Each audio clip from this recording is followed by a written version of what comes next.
c'est pour dire que il ne partira pas. Il faut que vraiment le peuple se lève. Et réellement, quoi. Un vrai soulèvement. Mais sinon, lui, à sa place, je ne partirai pas. Donc, il doit faire des jeux pour revenir par la petite porte ou par la fenêtre. Il va sortir et il reviendra.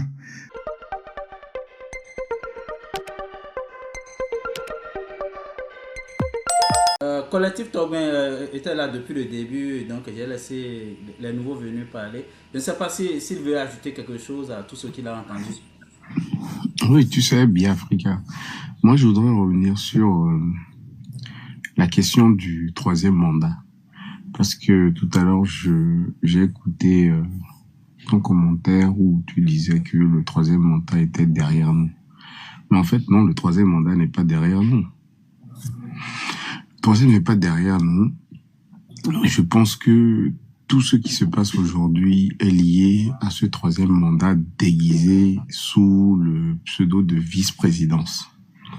Parce que dans cette ingéniosité qu'on a eue de changer la Constitution en disant que nul ne peut faire plus de 2 mandats dans sa vie, on n'a pas mis la même ingéniosité pour dire que nul ne peut faire dans sa vie 2 mandats présidentiels et que celui qui a été président ne peut pas être vice-président. Il aurait fallu aller jusqu'au bout pour évacuer ce problème de troisième mandat. Quand vous allez sur le site de la CIMO, vous avez comment on appelle ça, le chantier de la construction des bureaux de la vice-présidence. Je vais vous donner le chiffre que la CIMO elle-même donne. Coût du projet, 6,08 milliards de francs CFA. Un projet qui doit être réalisé en 18 mois. Et on nous dit que le projet est sur environ 2 hectares, et plus précisément 1,89 hectares. Les bureaux sont situés sur le boulevard de la Marina, en face du port autonome de Cotonou. Bureau de vice-présidence qui coûte 6,08 milliards, 6,08 milliards, en sachant que la vice-présidence, le vice-président dans les textes n'a pas de pouvoir en tant que tel. Mais ce qui est le plus choquant dans ce poste de vice-président, c'est que dans ce génie du Béninois a brouillé les cartes.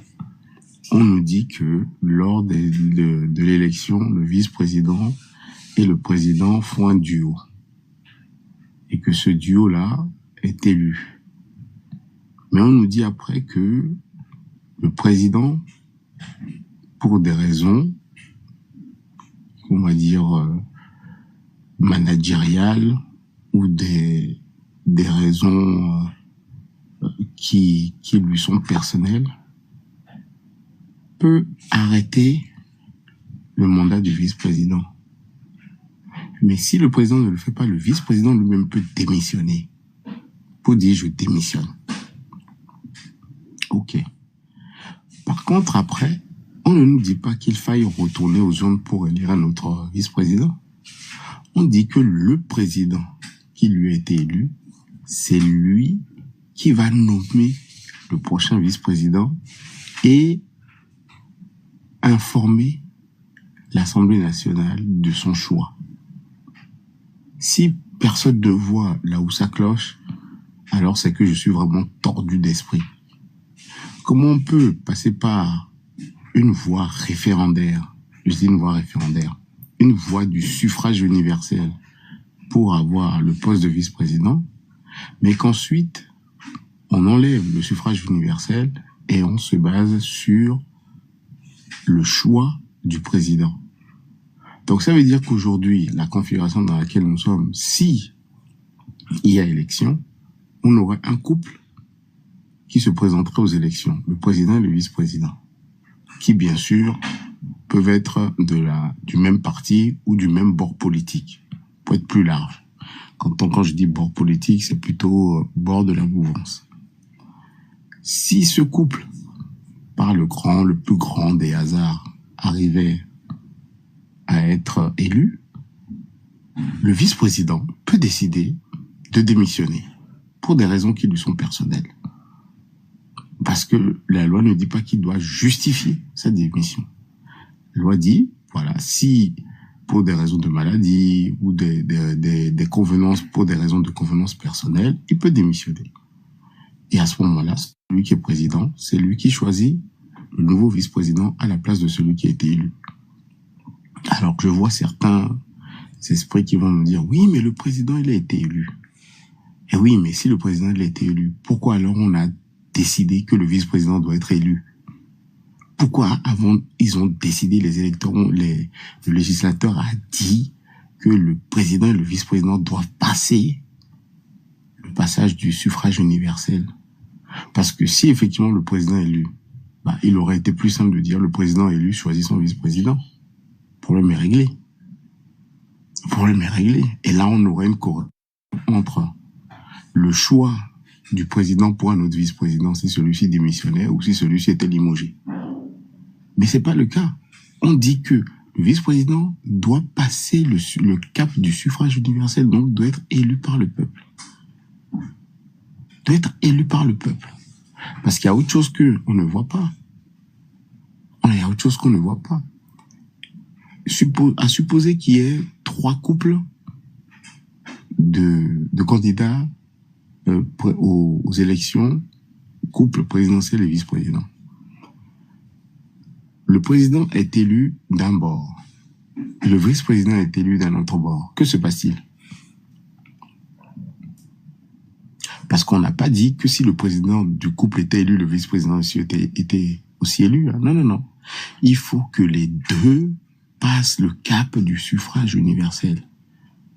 Donc, supposons que demain, il y ait un président qui soit élu côté de la mouvance et un vice-président qui passe le cap côté opposition. Là, je suis dans le cas où on a un équilibre dans les élections. Que se passe-t-il? Donc, le président de la mouvance doit cohabiter avec le vice-président de l'opposition, en sachant que s'il y a un problème au niveau de la présidence, c'est le vice-président qui prend sa place. Mais dans le même temps, on vous dit que le président peut se décharger de son vice-président. Donc cette élection de vice-président-là, il sert à quoi exactement? Quel est l'objectif final du vice-président? Donc quand on dit que le 3e mandat est derrière nous, moi je vous dis que le 3e mandat n'est pas derrière nous. Et pour que cette question de 3e mandat soit derrière nous, il faudrait dans la loi, dans la Constitution, que on nous précise que celui qui a été président plus de 2 fois dans sa vie ne peut pas occuper un poste de vice-président. Et là, on évacue toute une imagination ou tout un imaginaire que le président peut devenir vice-président. Parce que la loi n'interdit pas qu'un président devienne vice-président. Et dans la configuration dans laquelle nous sommes, on est capable de militariser une église parce que des éléments de l'opposition font une messe. Imaginez-vous ce qui se passe si jamais on a un couple présidentiel qui est élu et qu'au bout de 6 mois, par le plus grand des hasards, le vice-président décide de démissionner parce qu'il se sent plus en capacité de supporter la charge de travail et que le président en exercice choisit un président qui a déjà fait plus de 2 mandats dans sa vie. On va dire oui, mais la loi dit non, la loi ne dit pas qu'un ancien président ne peut pas être vice-président. Donc, est-ce que ce n'est pas un 3e mandat? Quand vous êtes vice-président, même si c'est vice, il y a toujours le mot président qui est là. Le 3e mandat, il n'est pas là. Le 3e mandat, il est là. Et la loi ne dit pas que celui qui a fait plus de 2 mandats, qui devient vice-président, ne peut pas être président en cas de vacance du poste de président. La loi dit que dans toute sa vie, une personne ne peut pas faire plus de 2 mandats. 2 mandats suppose que vous ayez été élu. Or, le vice-président, à un moment donné, n'est plus élu, il est nommé. Alors, je fous un pavé dans la mare et je dis bonne chance aux juristes qui vont réussir à me convaincre que ce n'est pas possible. Merci. Merci beaucoup. Je pense que ce sont des inquiétudes légitimes. Je pense que le ministre Galantin avait soulevé les mêmes points.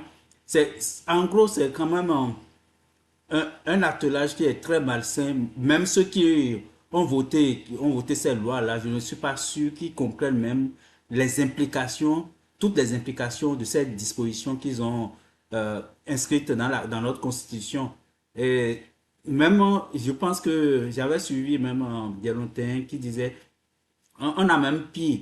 Même si le président peut démissionner dans le duo qui est élu. Si le président démissionne, c'est comme si, je n'ai pas toutes les informations, on peut avoir un autre président même sans retourner aux élections.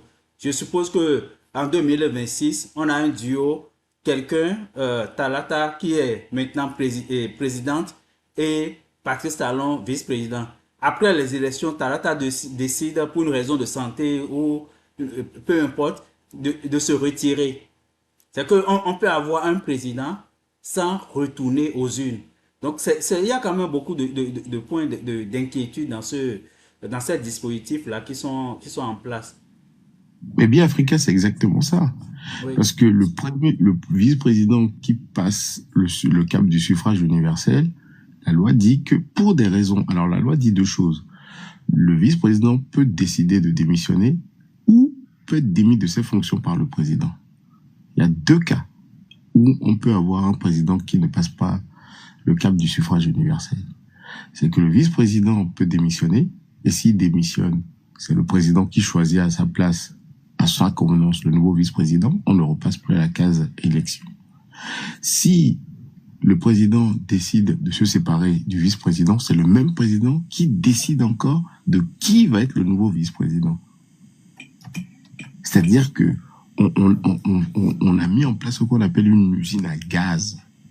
Mais un gaz qui ne doit même pas avoir une fuite, une micro-fuite. Parce qu'à la micro-fuite, ça explose. C'est-à-dire que à la fin, on va se retrouver effectivement à avoir une personne, soit qui peut devenir président sans avoir passé le cap du suffrage universel, ça c'est un, ou qui aura été déjà président, et qui derrière va redevenir vice-président et qui peut à tout moment redevenir président sans pour autant avoir passé le cap de troisième mandat en demandant le suffrage universel au peuple.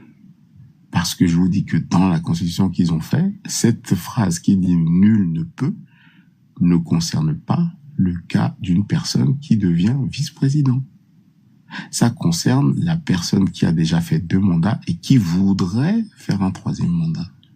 Et c'est là toute la subtilité du poste de vice-président. Et c'est pour ça on a bien fait sciemment, on a fait les choses sciemment en disant on ne va pas toucher au poste de vice-président en imposant qu'un ancien président qui a déjà fait plus de 2 mandats ne puisse pas devenir vice-président. Et on me dira, non, mais tout est déjà dit dans la loi. En disant, je dis, non, c'est pas vrai. C'est pas vrai. Dans la loi, il est dit, nul ne peut faire plus de 2 mandats dans sa vie dans la conception de se présenter à une élection. De se présenter, c'est-à-dire de vouloir demander le suffrage universel au peuple. Mais à partir du moment où, à un moment donné, vous coupez cette capacité de passer au suffrage universel et vous dites qu'on peut le nommer, eh ben, votre phrase de nul ne peut faire plus de 2 mandats dans sa vie, ben, devient obsolète parce qu'il n'est pas passé par le suffrage. Il a été nommé. Le problème, il est réglé. Donc, le 3e mandat, il est là. Et je vous dis, chapeau au juriste qui arrivera à me convaincre que je suis dans l'excès d'imagination de croire à un 3e mandat. Je lui dis chapeau. il est le bienvenu et je vais lui te dire le débat, il va avoir mal à la tête. Et puis, dans les commentaires ici, la voix des ancêtres a même ajouté qu'il est possible parce que quand on regarde le calendrier électoral, on a les élections législatives avant la présidentielle. Et on a comme une zone noire là, de 45 jours. Cela veut dire que dans cette zone, je suppose que qu'on éjecte complètement, l'opposition de l'Assemblée, où on leur donne 3 ou 4 postes, où l'opposition n'a plus la minorité de blocage. Cela veut dire que dans les 45 jours, la nouvelle Assemblée nationale qui sera installée en 2026 peut tout modifier, même peut donner plein pouvoir au vice-président sur le président. Donc, ils peuvent même changer toute la constitution telle qu'elle est aujourd'hui, juste pour permettre à Patrice Talon de partir sans parti ou bien de rester là à diriger le pays par substitution. C'est pour vous dire que il ne partira pas. Il faut que vraiment le peuple se lève. Et réellement, quoi. Un vrai soulèvement. Mais sinon, lui, à sa place, je ne partirai pas. Donc, il doit faire des jeux pour revenir par la petite porte ou par la fenêtre. Il va sortir et il reviendra. Donc, pensez ici qu'il y aura des élections. On peut appeler comment on veut, quelles que soient les élections, même s'il met son petit ministre de Finances là,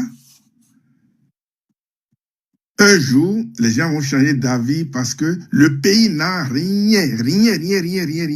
Ce pays ne produit rien et n'a rien. Tout est privé. Et celui qui viendra là, si lui n'a pas une part de ça, ne peut même pas gérer le pays. C'est